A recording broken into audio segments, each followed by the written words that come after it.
우리 사랑하는 성도 여러분, 오늘 우리가 함께 나눌 이야기는 예루살렘 성벽 재건에 대한 이야기입니다. 이스라엘 백성들이 무너진 성벽을 52일 만에 재건한 기적 같은 이야기입니다. 이 성벽을 재건하는 과정은 고난의 연속이었습니다.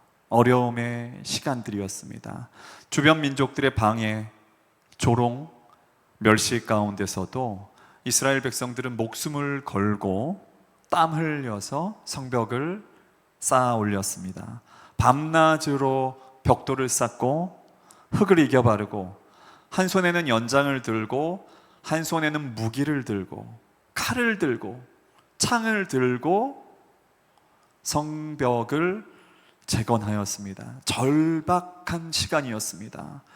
이렇게 마침내 성벽이 재건되었을 때에, 성벽이 완성되었을 때에 여러분, 그들의 기쁨이 얼마나 컸을까요? 아마 온 예루살렘이 떠나가도록 환호성을 외치며 축제를 벌였을 것입니다. 그런데 이상하게도 그 기쁨이 오래가지 않습니다. 성벽이 다 완성됐습니다. 겉으로는 모든 것이 완벽해 보입니다. 그런데 그들의 마음속에는 허전함이 있습니다. 깊은 갈급함이 밀려왔습니다. 마치 이 겉옷이라고 표현할까요? 이 겉옷은 새 옷으로 입었는데 속옷은 좀 누더기라고 표현하겠습니다. 오래된 헌옷과 같은 상태와 같습니다. 지금 육체적인 피로를 다 채웠지만 영적인 갈증은 해결하지 못한 것입니다. 그래서 그들은 이제 스스로 알기 시작했습니다. 본능적으로 깨닫기 시작했습니다. 아, 지금 이게 전부가 아니구나. 성벽을 재건해서 기쁘고 행복할 줄 알았는데 이것이 전부가 아니구나. 무엇인가 지금 빠져 있구나라고 느끼기 시작했습니다. 그래서 이제 예루살렘 성으로 사람들이 모이기 시작합니다. 성전으로 모이기 시작합니다. 그들의 영적인 굶주림을 채워줄 양식을 찾아서 모이기 시작합니다. 그때 학사 에스라가 두루마리로 된 말씀, 바로 하나님의 말씀을 들고 그들 앞에 섰습니다. 에스라가 율법책을 읽기 시작하자 백성들은 숨을 죽이고 그 말씀을 듣기 시작합니다. 한 구절 한 구절 그들의 영혼을 파고듭니다. 그 말씀은 마치 거울과 같습니다. 지금 자신들의 겉모습이 아니라 마음 깊은 곳에 숨겨진 민낯을, 추한 민낯을 비춰주는 영적인 거울이었습니다. 그들이 말씀 앞에 섰을 때 비로소 자신들의 실상을 깨닫기 시작합니다. 자신들의 모습을 보기 시작한 것이에요. 아, 지금 내가 하나님을 믿고 있다고 말만 했지 그분의 말씀대로, 그분의 뜻대로 살고 있지 않았구나. 바꾸어 말해서 내가 예배당에 나오고 있지만 지금 내 마음은 지금 예배에 가 있는 것이 아니라, 하나님께 가 있는 것이 아니라 내가 지금 세상에 가 있구나. 내가 그동안에 기도하고 내가 봉사하고 예배 드린다고 생각했지만 내 안에 위선적인 모습으로 가득 차 있구나. 그래서 이제 예루살렘 성에 모인 백성들은 그동안의 형식적이고 위선적인 신앙생활을 깨닫고 통곡하기 시작합니다. 가슴을 치고 옷을 찢으며 그들이 금식하기 시작합니다. 이제 그들의 눈에서 회개의 눈물이 쏟아져 내립니다. 우리 사랑하는 성도 여러분, 우리 신앙생활 하면서 가장 무서운 것이 무엇인지 여러분에게 묻고 싶습니다. 여러 가지가 있을 수 있지만 바로 종교적인 위선입니다. 내가 지금 겉으로는 경건한 척, 거룩한 척, 내가 지금 주님을 믿는다고 하지만 마음의 중심에는 하나님이 없는 것이에요. 마음의 중심에는 하나님의 말씀이 없는 것이에요. 주일에 교회에 나와서 예배를 드리면서 아멘으로 화답하지만 지금 월요일부터 금요일까지라고 표현하겠습니다. 세상에 나가서는 세상 사람들과 똑같이 살아가는 것입니다. 여러분, 이것이 살아있는 믿음이 아닐 수 있습니다. 하나님이 좋아하는 모습이 아닐 것입니다. 여러분, 이스라엘 백성들이 말씀 앞에 자신을 비춰보며 이제 과거를 돌아보기 시작합니다. 우리가 애굽에 있을 때에 하나님께서 어떻게 우리를 지켜주셨나? 우리가 홍해 앞에 섰을 때 하나님께서 어떻게 바다를 가르셨는지, 또한 40년 동안 광야 생활하는 동안에 하나님께서 어떻게 만나와 메추라기로 우리를 먹이셨는지, 그들은 고난의 순간을 기억하기 시작합니다. 그리고 그 고난 속에서 하나님의 은혜를 다시 기억하기 시작합니다. 그 기억 가운데에서 진정한 회개가 시작된 것입니다. 여러분, 많은 사람들이 이제 회개라는 단어를 좋아하지 않을 수 있습니다. 회개라는 단어를 단지 감정적인 행위로 생각하는 경향이 있습니다. 그냥 한바탕 울고 불고 가슴을 치고 금식하고 조금 더 나아가면 철야 기도하고 나면 이제 모든 것이 끝났다고 생각합니다. 그런데 여러분 아시죠? 우리 인간의 본성이 어떻습니까? 3일이 지나면, 일주일이 지나면 다시 옛 모습으로 돌아갑니다. 왜냐하면 이제 죄의 본성을 가지고 있기 때문입니다. 그래서 여러분, 잠깐의 감정적인 행동으로 죄를 이길 수 없습니다. 그래서 이스라엘 백성들은 단순히 울고 불며 끝내지 않았습니다. 그들은 자신의 잘못을 문서로 작성했습니다. 그리고 다시는 옛날처럼 살지 않겠다고 서명을 합니다. 여러분, 느헤미야 10장 말씀은 단순히 하나의 결심이 아니라 하나님 앞에서 문서로 약속하고 다짐한 것입니다. 여러분, 말씀을 드렸습니다. 죄의 본성과 죄의 문화라고 표현을 드렸습니다. 그 죄라는 것은 우리가 잠시 조금이라도 틈을 주면 우리를 지배하려고 합니다. 그래서 여러분, 우리는 기록하고 다짐하고 끊임없이 우리 자신을 돌아보아야 합니다. 한국교회가 위기라고 말합니다. 그럼 한국교회뿐입니까? 전 세계 교회가 위기라는 말들이 난무합니다. 미국을 비롯해 서구 선진국들이 지금 어떻습니까? 자유주의와 혼합주의와 각종 이단적인 신학 사상들이 신학교와 교회 가운데로 들어왔습니다. 또한 사회는 어떻습니까? 교회 안에서 동성애와 동성혼을 인정하는 많은 교단들이 있습니다.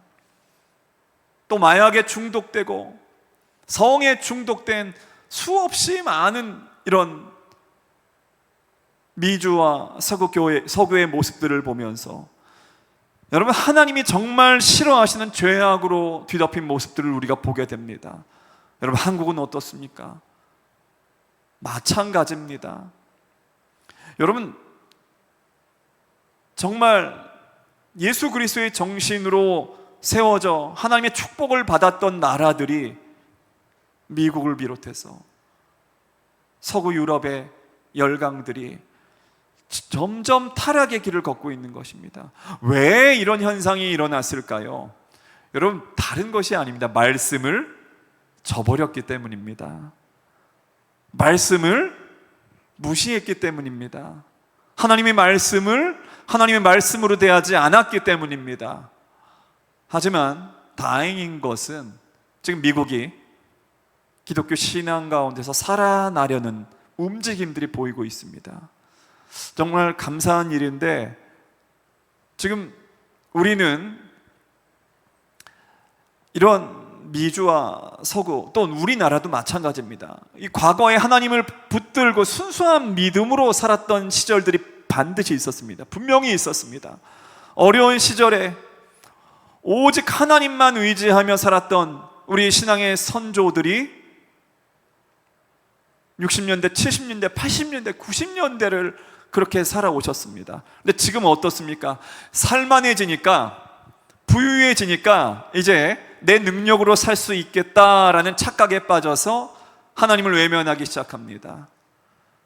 하나님의 말씀을 중요하게 생각하지 않게 된 것입니다. 사랑하는 성도 여러분, 그래서 반드시 기억해야 됩니다. 지금 한국 교회는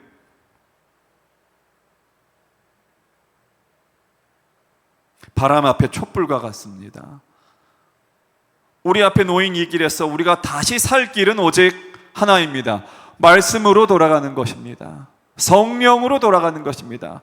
우리 스스로의 힘과 능력으로 이 거대한 타락의 물결을 막을 수가 없습니다. 오직 하나님의 말씀만이 우리를 죄악으로부터 지키고 우리를 다시 살릴 수 있습니다. 그래서 우리 교회에는 매년마다 이 거룩한 방파제라고 수없이 많은 그 거센 외부로부터 오는 동성애와 동성혼과 포괄적 차별금지법을 비롯한 각종 악법을 제정하는 것을 거룩한 방파제와 같이 막기 위한 운동에 동참하고 있습니다. 교회가 이 일을 감당해야 됩니다. 말씀 앞에서 이 일을 감당하지 않게 되면 우리 다음 세대들은 방파제가 없으면 그냥 파도가 밀려치고 쓰나미가 몰려올 때에 모든 것이 유실되고 모든 것이 무너지게 되는 현실입니다. 그래서 우리는 말씀을 통해서 거룩한 방파제를, 거룩한 성벽을 재건하는 일에 앞장서야 될 줄 믿습니다. 여러분, 이것이 바로 느헤미야의 개혁의 정신이었습니다. 이스라엘 백성들이 무너진 성벽을 재건한 이후에 영적인 허전함을 느꼈다는 것이에요. 그래서 말씀을 드렸습니다. 학사 에스라가 읽어주는 하나님의 말씀 앞에서 자신들의 위선과 죄를 깨닫고 통곡하고 회개했다고 말씀드렸습니다. 다시 반복드리지만 감정적인 회개로 끝난 것이 아니라 다시는 옛날처럼 살지 않겠다고 그들이 그 약속을 문서로 작성하고 서명했다는 것입니다. 이것이 바로 느헤미야의 위대한 개혁의 시작입니다. 많은 사람들이 이 정신에 동참했습니다. 단순히 백성들만이 아닙니다. 오늘 느헤미야서 말씀을 보면 그 개혁에 동참하고 서명한 이들의 명단이 나오게 됩니다. 우리 느헤미야 10장 8절과 9절 말씀 보면요, 마시아, 빌게, 스마야이니 이는 제사장들이요, 또 레위 사람 곧 아사냐의 아들 예수와 헤낫닷의 자손 중 빈누이 갓미엘과. 그럼 먼저 제사장들과 레위 사람들이었습니다. 하나님의 말씀을 백성들에게 가르치는 영적인 리더들이었습니다. 그들이 먼저 이 개혁의 깃발을 들고 나섰다는 것입니다. 그리고 백성들의 지도자 무리도 동참하기 시작합니다. 14절 말씀을 제가 읽겠습니다. 또 백성의 우두머리들 곧 바로스, 바한모앗, 엘람, 삿두, 바니, 백성들의 삶을 이끌어가는 당시 사회적 지도자들이었습니다. 그들 역시 말씀으로 돌아가는 그 개혁에 동참하였습니다. 그런데 여기서 끝이 아닙니다. 이 개혁의 서명운동에 그 나머지 백성들도 참여했습니다. 제사장들, 레위 사람들, 성전 문지기들, 노래하는 사람들, 그리고 심지어 성전에서 허드렛 일을 하는 느디딤 사람들까지 사회의 모든 계층이 동참했습니다. 또한 하나님의 율법을 위해 다른 민족들과 스스로 구별한 사람들과 그 아내들과 아들, 딸들, 지각과 통찰력이 있는 사람들도 동참했습니다.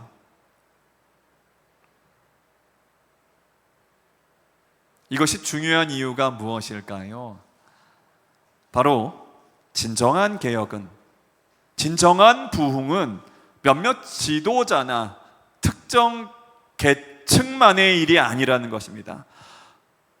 자발적인 참여로 이루어졌다는 것입니다. 모든 백성의 자발적인 참여로 개혁이 이루어졌습니다. 어린아이부터 노인까지, 지도자부터 평민까지 모두 다 말씀으로 돌아가자는 그 외침에 아멘으로 응답한 것입니다.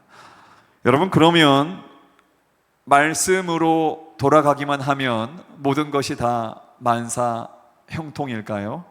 여러분, 그렇지 않습니다. 말씀으로 돌아가는 것은 시작일 뿐입니다. 말씀대로 사는 것은 쉬운 일이 아니에요. 그래서 어떤 사람들은 성경을 지식으로 채우려 합니다. 또 어떤 사람들은 감정적으로만 반응하고 끝내버립니다. 그런데 진정한 개혁은 머리로만 이해하거나 가슴으로만 느끼는 것이 아니라, 한번 따라해 보기 원합니다. 삶으로 살아내는 것입니다. 여러분, 이것이 바로 그리스도인다운 삶입니다. 세상의 물결을 거스르고 죄의 유혹을 물리치고 하나님의 말씀에 순종하며 사는 삶, 여러분, 고통스럽고 외로운 길일 수 있습니다. 하지만 이 길을 걸어갈 때 우리가 비로소 참된 자유와 참된 평안과 진정한 행복을 누릴 수 있습니다. 여러분, 많은 그리스도인들이 이 땅에 살고 있습니다. 말씀의 중요성을 외치지만 삶에서는 말씀대로 살지 못하는 경우가 많아요.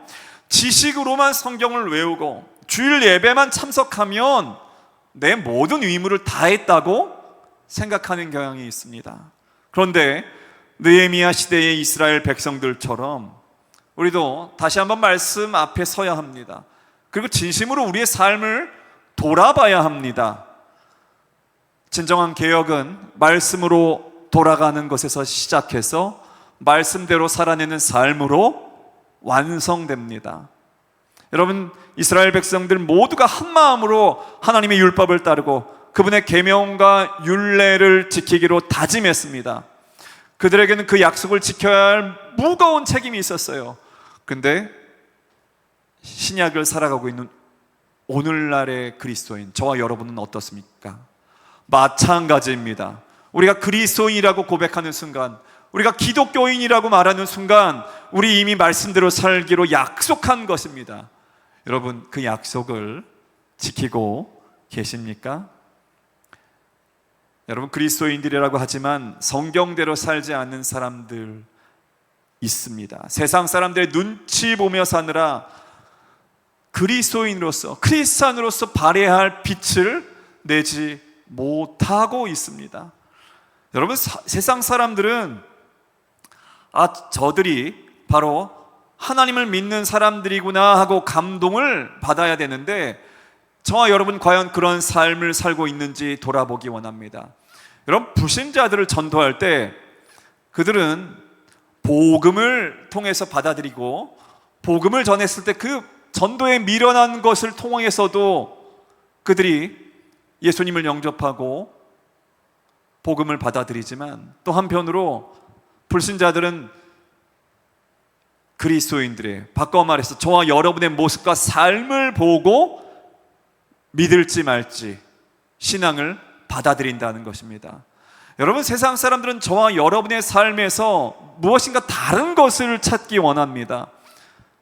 세상과 다른 희생과 사랑과 용서를 발견할 때 감동을 받고 신앙과 믿음의 눈을 뜨게 된다는 것입니다. 여러분, 이제 이스라엘 백성들은 자기 자녀들을 이방 민족과 혼인시키지 않겠다는 약속을 합니다. 여러분, 당시 이방인들은 하나님이 아닌 온갖 종류의 우상을 섬겼습니다. 그 우상 숭배의 문화는 삶의 방식과 그 삶의 가치관에 뿌리 깊게 박혀 있었어요. 지금 이스라엘 백성들이 이방인과 결혼하는 것이 단순히 배우자를 선택하는 문제가 아니에요. 우상 숭배의 문화를 가정 안으로 들어오는 행위라는 것을 그들이 깨달았습니다.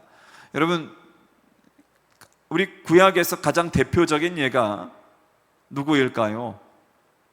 네, 솔로몬입니다. 바로 지혜의 왕 솔로몬입니다. 1000명이나 되는 여인들을 그가 거느렸습니다. 우리 대한민국의 역사에서도 백제의 위자왕인가요? 죄송합니다. 이 솔로몬이 1000명이나 되는 여인들을 거느렸는데 그 상당수가 우상을 섬기는 이방 여인들이었습니다. 여러분, 그 여인들이